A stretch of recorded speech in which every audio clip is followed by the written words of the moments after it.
Assalamualaikum warahmatullahi wabarakatuh. Perkenalkan, nama saya Aida Muftataha dengan NIM 1120123 dari kelas Hukum Keluarga Islam D.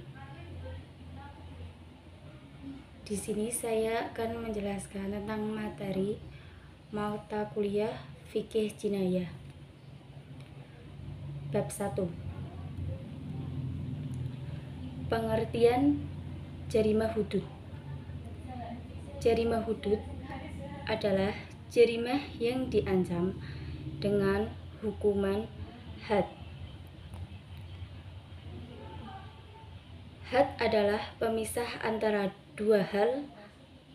Menurut istilah syara, jarimah hukum adalah jarimah yang diancam dengan hukuman had.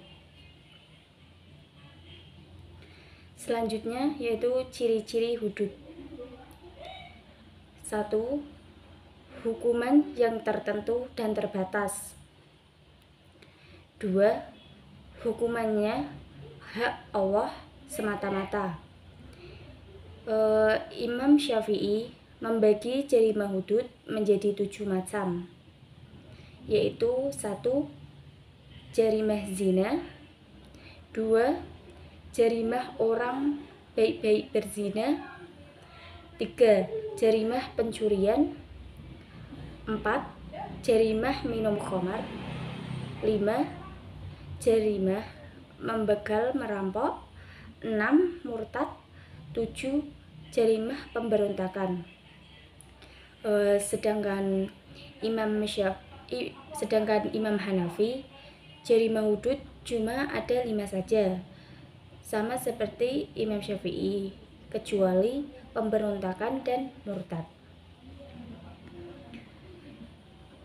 Selanjutnya yaitu jarimah hudud zina. 1. Dasar hukum. 2. Unsur-unsur jarimah zina. 3. Hukuman jarimah zina. 4. Syarat-syarat hukuman had zina.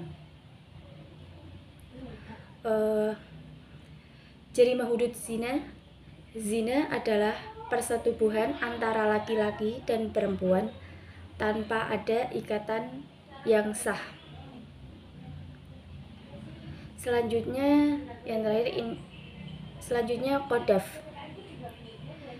Jarimah qadhaf merupakan ketentuan pidana baru yang dikenal di Indonesia yang belum diatur dalam ketentuan KUHP.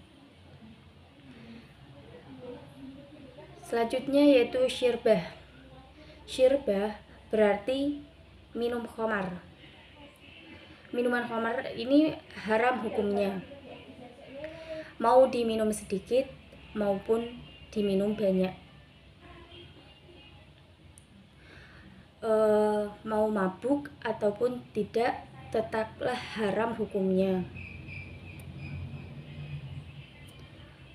Selanjutnya yaitu bab 2. Saya akan menjelaskan tentang jarimah qisas dan jarimah diyat. Jarimah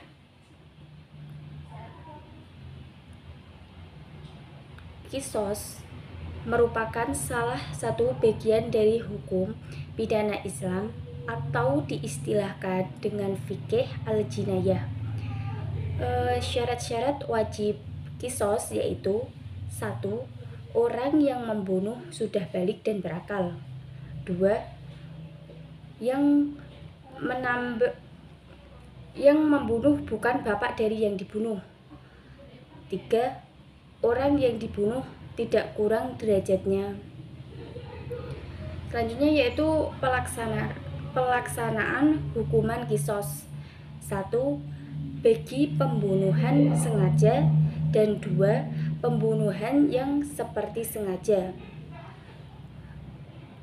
Untuk bagi pembunuhan sengaja itu ada sanksinya ada 3, yaitu hukuman pokok, hukuman pengganti, dan hukuman tambahan.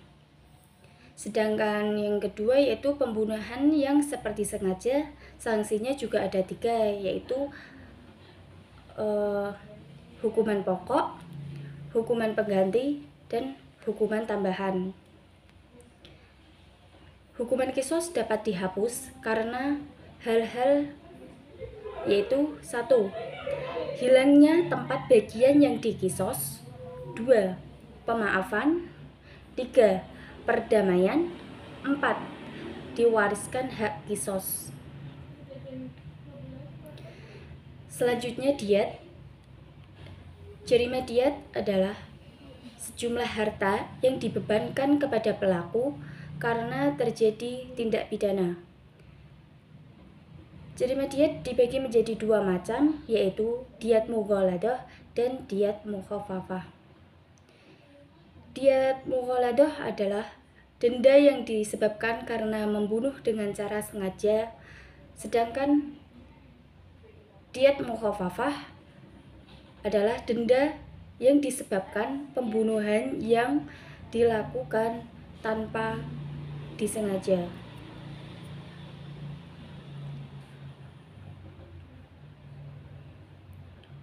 Selanjutnya bab 3 tentang positifikasi hukum Islam di Indonesia. Istilah hukum Islam di Indonesia al-tasuri, al-fiqh, al-qanun. Inilah diambil makna hukum Islam di Indonesia. Tetapi ketiga tersebut bukan berarti disebut awal bermakna satu.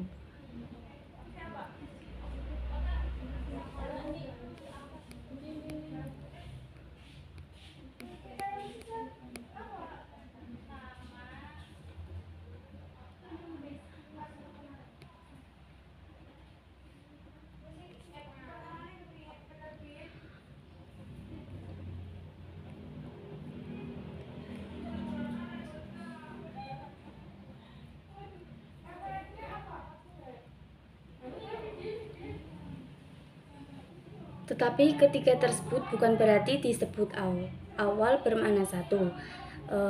Selanjutnya yaitu hukum Islam pada masa pra-penjajah Belanda.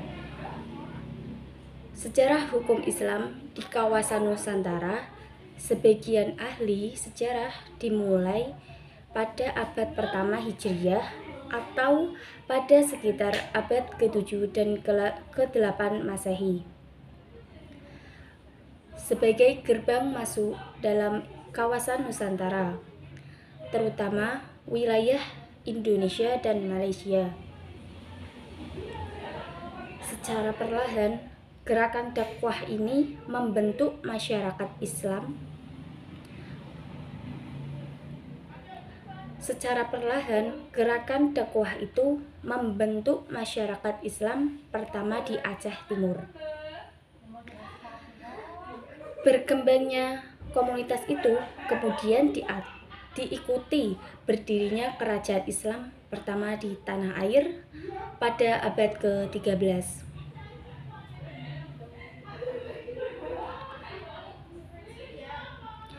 Hukum Islam selanjutnya yaitu hukum Islam pada masa penjajahan Belanda. Menjalankan fungsi perdagangan yaitu 1. Yang pertama dalam Statuta Batavia yang ditetapkan oleh VOC. Kedua, adanya upaya kompilasi hukum kekeluargaan di tengah masyarakat. Yang ketiga, adanya upaya kompilasi serupa di berbagai wilayah lain. Selanjutnya yaitu hukum Islam pada masa penjajahan Jepang.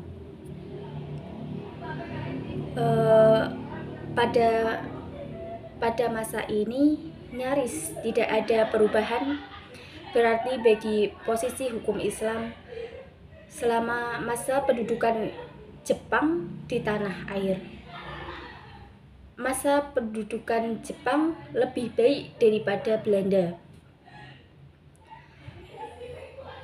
Selanjutnya yaitu hukum Islam pada kemerdekaan.